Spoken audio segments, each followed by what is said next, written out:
text today in Isaiah chapter 50, we find an interesting conversation that God has with his people. And he talks to them about how they choose to live. And sometimes God sits down and has a conversation with us about the same subject. How do we choose to live our lives?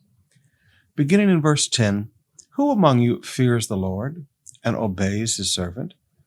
If you were walking in darkness without an ray of light, trust in the Lord and rely on your God.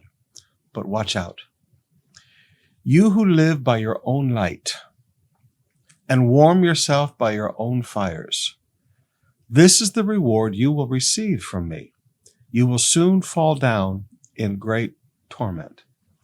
So God said, listen, I'll be the light in your life. God said, I'll give you direction in life. I'll give you revelation in life. His word is light. He will guide us and teach us how to live by the word. But he said, if you're going to be your own light, if you're going to be your own source of instruction, and if you're going to live by what your own hands can produce, you're going to warm yourself by your own fires, you're going to provide for yourself.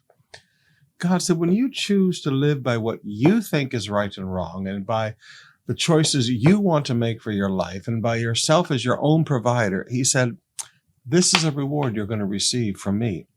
He said, you will soon fall down in great torment. See, God wants to be our provider. God wants to be the light into our life. God wants to direct our paths. He continues in Isaiah 51, verse 2. Yes, think about Abraham, your ancestor, and Sarah, who gave birth to your nation. Abraham was only one man when I called him, but when I blessed him, he became a great nation. Now, beloved, we've walked the journey for a long time together. When God blessed you, things changed in your life. Many of you, when God blessed you, your careers blossomed and flourished, and you who were a nobody now have become a somebody.